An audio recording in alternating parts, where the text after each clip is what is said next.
اللهم صل وسلم على سيدنا محمد وعلى آله وصحبه أجمعين. عسلامتكم ومرحبا بكم أنس الكل، إن شاء الله تكونوا بخير يا ربي. قولوا لي شنو أحوالكم، شنو عاملين فيها الطقس، شنو قاعدين تطيبوا، شنو تصنفوا، احكيوا لي في التعليقات. كيما قاعدين تراو اليوم باش نبارطاجي معكم طيبة الفطور مقرونة مشخشخة بالصلصة، حصيلو تعمل 66 كيف بالمنظر بركة، معناها ظاهر اللي هي بنينة، يظهر لي توصل الصورة. دونك باش نبارطاجي معكم اليوم طريقتي انا في المقرونه. اول حاجه خديت المهريس هذاك جديد، شريته امي للي سالتوني عليه في التعليقات، راهو ب10,000 مهريس لوح باش نعمل المقرونه هذه حلزونه وكبابوش. وبالنسبه للمهريس راه والله تحفون باهي، مش كيما الاخر نحاس هكا كلي ضربته يفرم بالكدا ما صافا باهي محلاه. معني انا ما صبرتش باش نخبيه رمضان الحق، خاطر الموت تحفه، نحسه تحفه فنيه انا مش حاجه اخرى. المهم خديت قرينة فلفل، غسلتهم شقيتهم ملحتهم وقليتهم في الزيت، يسيب النكهه نتاعو المطعم نتاعو، وزيد من بعد يبدا حاضر هكا تحطه فوق المقرونه ياسر نموت عليه. احنا في دارنا نحبوه الفلفل المقلي فوق الماكله احسن من اللي نطيبوه في وسط الماكله. من بعد خديت طريفة الدجاج نتاعي قليتهم في الزيت، خاطر الزيت ياسر سخون وهما كلي مغسولين معناها هكا مبلولين شويه، يلزم نحركهم في ساعه سينو يلصقوا في الكسرونه. باش ناخذ بعد ما قليتهم وخذيو وجه باش ناخذ طماطم. انا باش نعمل رطل مقرونه، دونك حطيت 3 مغارف، نحط انا من 2.5 معناها 2 مغارف، والثالثه تبدا هكا مش مكومه، معناها 3 مغارف هكا باهي. قليتها نقلي الطماطم باش تتنحى القروسيه نتاعها. اول ما نحط الطماطم سورتو كي يبدا زيت سخون، دونك نزيد شويه ماء باش نقلي فيه الطماطم. بعد ما قليتها نحط هاك الثوم هذاك ونحرك، خليني نشم ريحه الثوم في التقليه مع الطماطم مع الدجاج، تعمل 66 كيف. قليهم شويه ومن بعد نبدا نفوح. زدت مغرفه كبيره كركم، مغرفه ناقصه شويه تبلو كرويه، ومغرفه كبيره مليانه بالقدا فلفل احمر. نحب نقول لكم فلفل احمر حسب شنو عندك، ما انتش تحط مغرفه شطر زوز. انا خاطر هو حار هكا شويه، دونك واحده بركه مليانه بالقدا تكفي. تنجموا تحطوا هريسه عربي زاده هوني اذا تحبوا، معناها كيما تحبوا. وكيف نحط الفلفل الاحمر يلزم نزيد شويه ماء باش سينو تجيكم كحله الماكله. في اي ماكله الفلفل الاحمر اذا يتقلى ويتحرق في الزيت يبدا سخون تكحال الماكله، دونك كي نحط الفلفل الاحمر ديريكتومون نحط شويه ماء. غسلت وريقه رند، شفتوا كيفاش المهريس يخلي هكا ملقش ندرا كيفاش، اما ميسالش معناها باهي تحفون الثومه كيكا يسر بنين معناها يتاكل محلاه.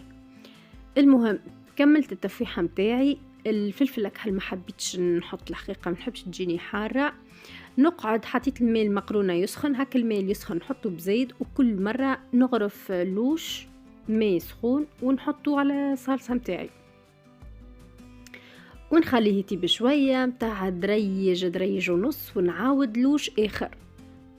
نسيت من الاول يعني نسيت ما حطيتش الحمص، جبت الحمص من الكونجيلاتور حطيته، ودونك باش تطيب الصلصه نتاعي لازمني نعس على الحمص يطيب والدجاج يطيب بيان سور.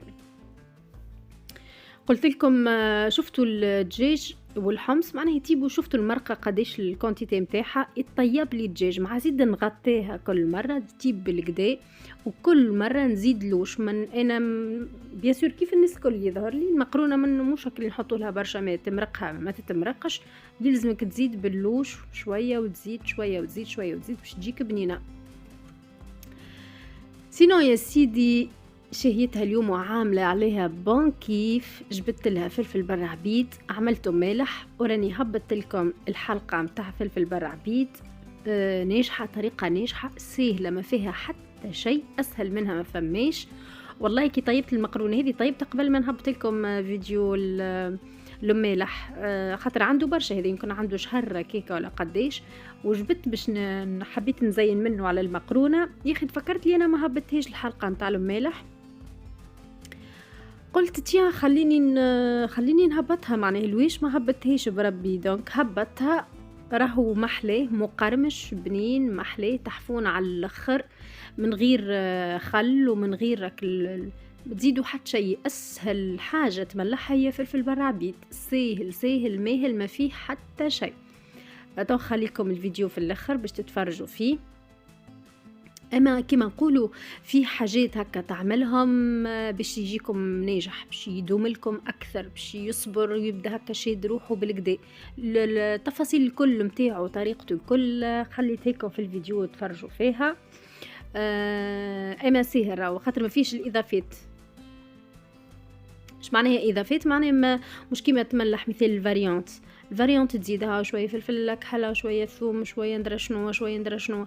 الفلفل لا، فلفل برعبيد ساهل ساهل ساهل مين. ان شاء الله تتفرجوا فيها الحلقه وتعجبكم. دونك وقيت نتاع شتيه هكا تحطوا مع الماكله، تحط جرينات، لوبيا بالكعابر، في كل وقت راهو شتيه وصيفه ويتاكل ياسر محلاه. المهم اونتر طون قاعده نطيب فيك المقرونه ونصور لكم في لي ديتاي الكل والمراحل الكل. كل مره نطل نزيد كلوش الماء سخون ونحركها ونخليها تطيب، نعس على الحمص حتى لوين يطيب. وهوني سي بون خليتها تقر الزيت نتاعها، نقصت في الغاز على الاخر الدجاج طاب الحمص طاب، نخليها تقر الزيت نتاعها. اونتر طون المقرونه حضرت. شوفوا هوني الصوص نتاعي حاضره، بنينه بنينه بنينه بنينه بنينه على الاخر. سمطتك المقرونه ببوش. وهذه البنات السلادي اللي شريتها من عزيزه بارتاجيتها معكم. اما ما طيبتش فيها وقتها قبل، اول مره نطيب فيها حبيت نستعملها باش تشوفوا قديش اللون مزيان. راني نموت عليه العسلي واللون هذاك الميل يسر نحبه ونموت عليه تلمو يزين لكم الطاوله هكا، وسورتو يبدا الفون فاتح. شفتوا الرخامه كيفاش لونها فاتح، يعطيك منظر ياسر مزيان. حتى في الناب نتاع الطاوله نتاع الفطور نتاعك مثال تشريه فاتح، تشري هكا الوان في العسلي وكل شيء ياسر تزين الطاوله نتاعك ياسر محلاه. المهم خذيت شويه مقرونه، انا حبيت نقول لكم راني ما ملحتش، هذوما مسوس عملتهم مسوس، والباقي ملحت الصلصه وخلطت المقرونه. دونك نحيت الفطور المسوس هذا، زينته هكا جرين فلفل اخضر شويه فلفل برعبيد، شخشختها بالصوص كيما نعرف هنا، شويه حمص من الفوق، حسيلو من المنظر بنينه الدوخ. جيت بنينه بنينه بنينه بنينه على الاخر. ان شاء الله تعجبكم الطريقه متاعي، نحبكم قد الدنيا ونبوسكم برشا برشا.